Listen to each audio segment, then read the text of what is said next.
Introduction.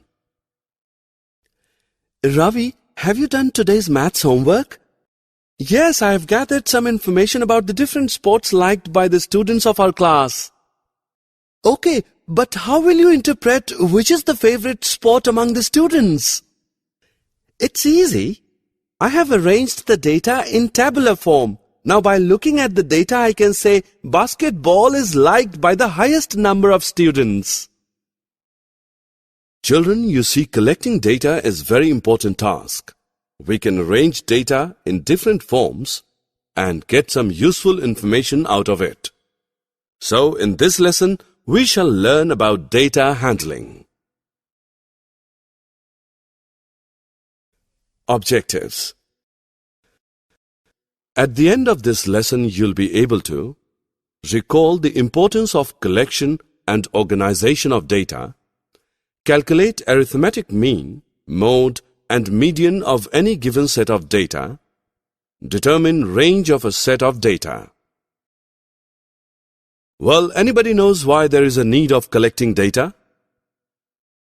Suppose we have a data about the runs scored by different Indian batsmen in a cricket match.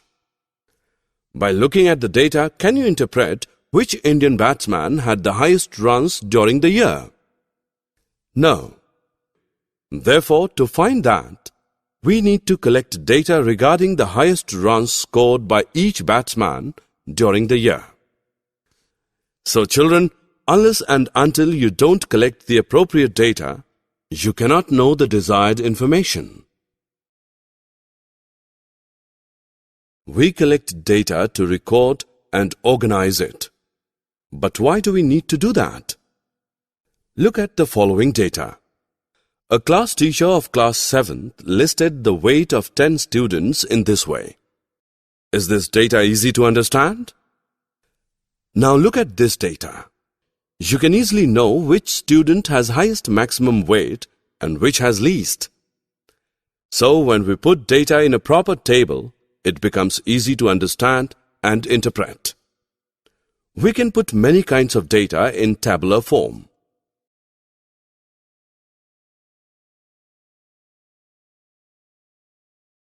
Rahul spends on an average of about 2 hours daily for his outdoor games. The average temperature of New Delhi at this time of the year is about 40 degrees Celsius. Have you noticed the word average?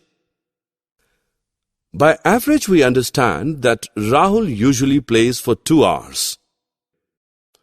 On some days, he may play for less number of hours, and on the other days, he may play longer. Similarly, the average temperature of 40 degrees Celsius means that the temperature of New Delhi at this time of the year is around 40 degrees Celsius. Sometimes it may be less than 40 degrees Celsius, and at other times it may be more than 40 degrees Celsius. Thus, we realize that average lies between the highest and the lowest value of the given data. Different forms of data need different forms of representative value to describe it. One of these representative values is the arithmetic mean. Come along to learn about it. The mean is just the average of the number and it's easy to calculate. Basically, mean is equal to the sum of all the observations divided by number of observations. Let us calculate the mean of these numbers.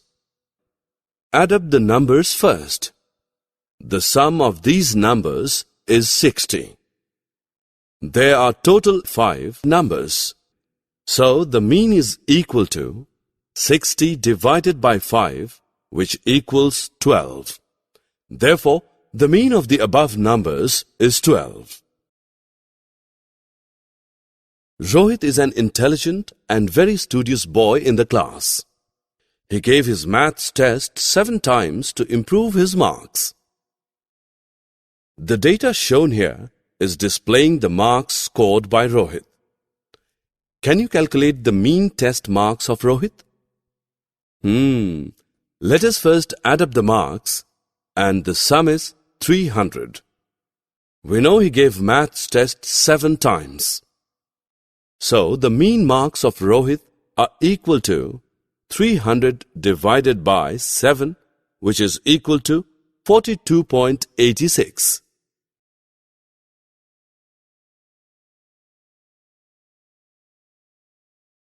The range of a set of data is the difference between the highest and lowest values in the set.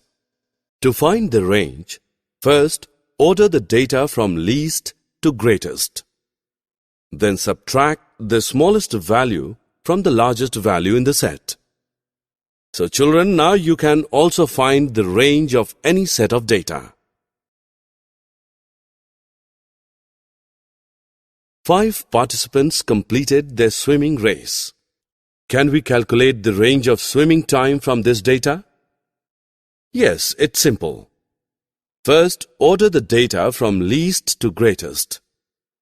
Now subtract the least value of time from the highest. So the range of swimming time is 3.9 minutes.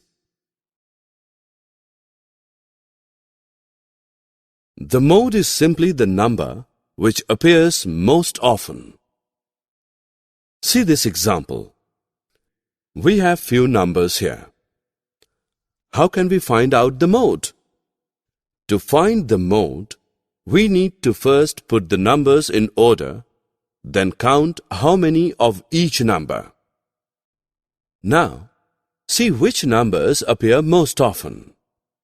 In this case, 8 appears 2 times, so the mode is 8.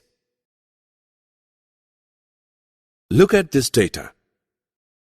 It shows the height of 25 children in a class. Let us find out the mode of their heights. It's quite easy. First, put the numbers in order and put it in a tabular form. Then count how many of each number.